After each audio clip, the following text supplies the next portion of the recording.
yeah. So, but like, yeah, it took a while to actually get my bladder all right. I guess a lot of people kind of want to maybe know in this vlog about my bladder and that sort of thing. I've done it for quite a while. Obviously, I stopped, and the main thing for me was to clear that out of my system. And then certain things would have affected more, like when I moved down there, I went to a gig in Bristol, and obviously my workmates didn't really know the full situation, and I couldn't drink lager, and I think I drank like half a lager, and I pissed like 8 or 9 times in about 20 minutes. I'm in front of my new work friends, and I like can't control my bladder, and that was really embarrassing at the time. And then it's just time, literally time, and just drinking water and passing it through. And then I think when it got really good, I still go into. I think when I went to Australia with you, I would still go to the toilet at night quite a bit. And what really stopped it was in the first lockdown, actually, when I stopped drinking caffeine, because I have a coffee a day kind of thing, and that kind of stimulates my bladder. And I stopped the coffee, and then miles better it was. But I did end up having so I went to doctors about it again, because there was blood in my urine, and there's always usually blood in my urine, in parts. And then they put a camera down there, and then he was like very, very, almost sure to the point it was like almost like a tumor down there, or like cancerous, that sort of thing. Well, I was just say to him it was just inflamed bladder, that sort of thing. But he was like quite worried about it, so I ended up having a biopsy.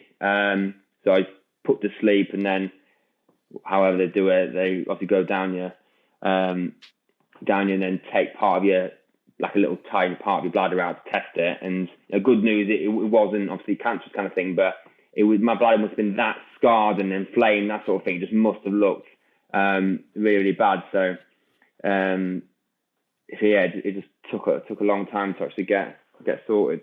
But it does get better. Like, it's crazy how how well it does heal.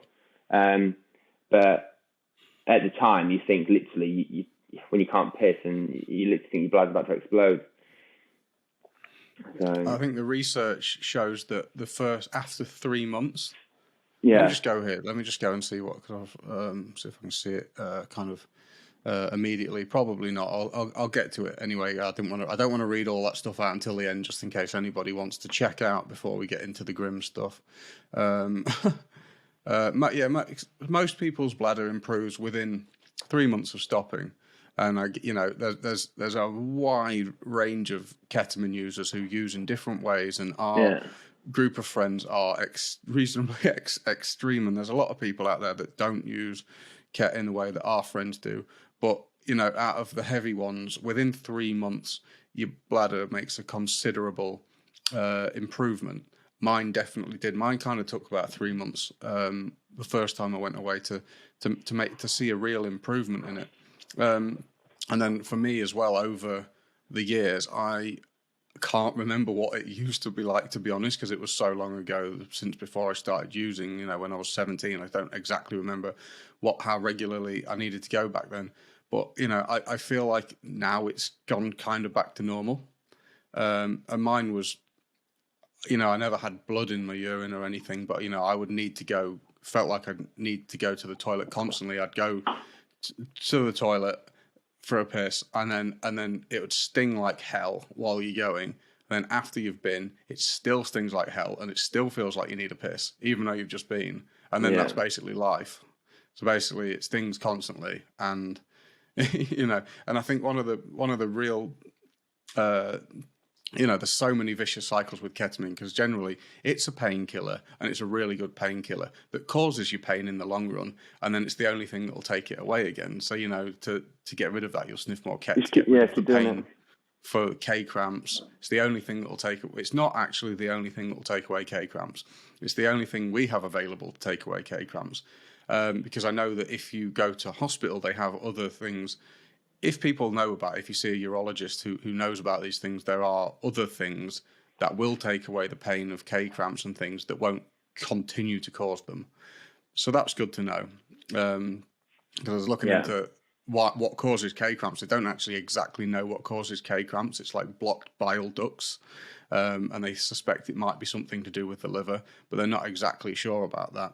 But it's good to know that it can take it away. But it's one of the things that makes it such a vicious cycle is it's like you use it and you like it, and then it gives you pain. And just to be clear for anybody listening who doesn't really exactly know about how it all works, it's like to get things like K cramps or K bladder, you have to be a heavy user. And I'm not exactly sure like how much you would have to use, because I think everybody's different, because you develop symptoms a lot faster than other people, didn't you?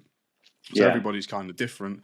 Some people are more resilient, but if you're using kind of like 2 grams every day, there's a chance that you're going to lead to these things. But it wouldn't be like if you used it once, you would get it. But if you use it once, you might start using 2 grams every day at some point.